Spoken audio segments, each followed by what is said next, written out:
I managed to survive E3 2018, my first one in fact, and I can even remember most of the games I saw and played.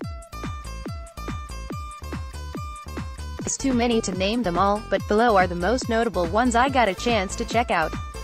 I've written about some of them already on Kotaku, but there is also a handful of others I haven't yet had the chance to talk about. This E3 didn't have as many big surprises as in years past, and a lot of the most exciting announcements weren't playable. That said, there were still plenty of really interesting games there.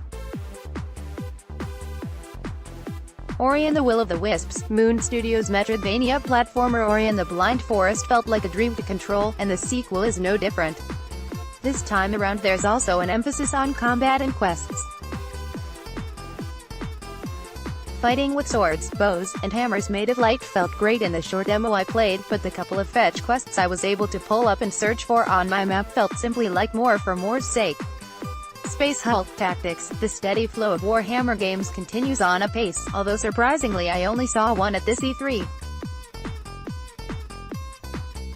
Space Hulk Tactics is being made by Cyanide, the same studio who brought us the first-person shooter Space Hulk Deathwing, but plays completely differently. As the name suggests, it's more XCOM than BioShock, focusing on asymmetric matches between two players where one has an objective and the other plays like AD. It felt like a pretty faithful but still intuitive adaptations of the mechanics and lore fans of the original Warhammer 40k pen and paper games.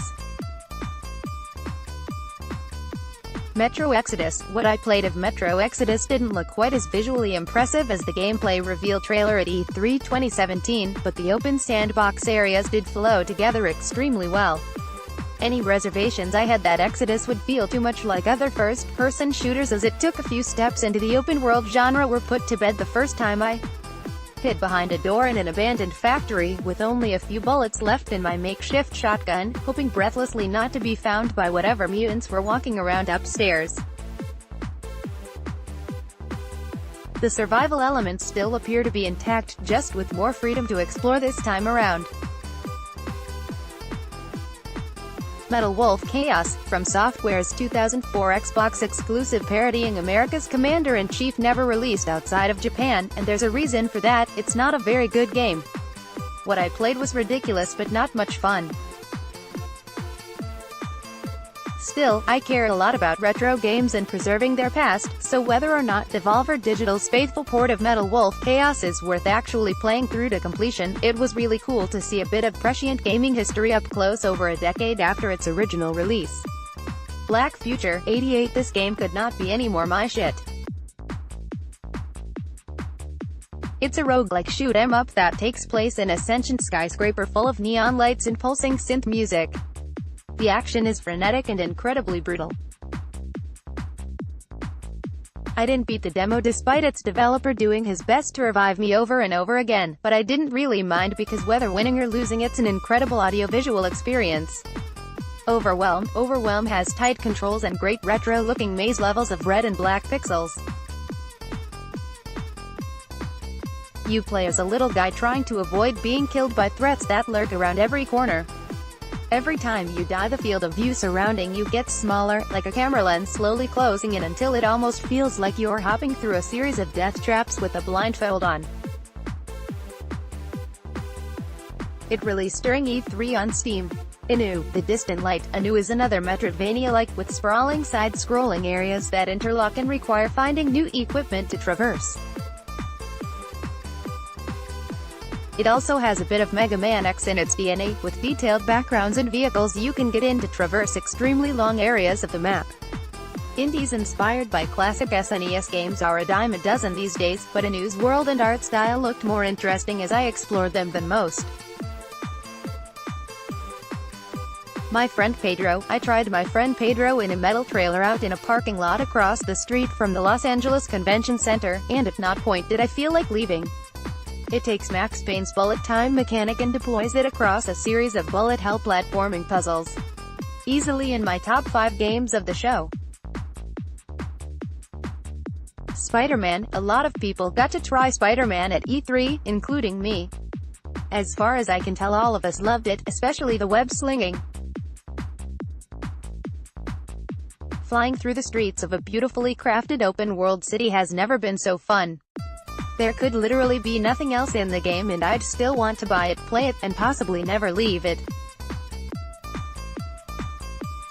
Anthem. I was suspicious of how Anthem would control despite the impressive trailers, but after close to an hour with the game those fears were dispelled. An online shooter lives and dies by its endgame, which we still know very little about, but Anthem certainly has the fundamentals in place to make me willing to replay the same quests over and over again if I have to. Team Sonic Racing. I raced through the same course in Team Sonic Racing 5 different times and it felt fine. Forza Horizon 4. Forza Horizon 4 looks beautiful. The Forza games always do, and yet the newest one still managed to surprise me in the few races I played. It takes place in Britain this time and has added seasons, which might not sound like a big deal except that it's given Playground Games the opportunity to create even more beautiful environments to race through. And wait for this game's photo mode. Below. It's been several years since the last time I got a chance to check out Below, the brooding exploration action game from Capybara Games, the studio behind such other wide-ranging indie delights as Super Brothers, Sword. It's been delayed several times and changed a lot, but what I played at the Xbox E3 showcase last week left me as hopeful as ever. The world simply feels more tactile and layered than before, with blades of flowing grass and little streams of water that make it look as alive as it is mysterious. I really hope it comes out by the end of this year as is currently planned. Code Vein. Code Vein is supposed to be anime Dark Souls, but in 15 minutes playing it I got a lot more of the anime than the Dark Souls. It has slow attack animations, which certainly gives it the look of Dark Souls, but also a lot of the annoying carryovers fans of anime games have had to put up with for years, including bland and blocky-looking maps and hack-and-slash action that always feels a little more imprecise than it means to. I was really looking forward to this game when the trailer first dropped, but I'm much more hesitant now. TLDR, favorite games I played. And them Spider-Man. My friend Pedro Below Black Future 88. I also saw a lot of games at the show, including stuff I'd only got to see through hands-off demos, many of which look just as intriguing: Cyberpunk 2077, Dying Light 2, The Surge 2, and Control. I also saw a demo for Serious Sam 4, which definitely looks like a new Serious Sam game. It ended with the titular character mowing down dozens of mutants in a combine harvester.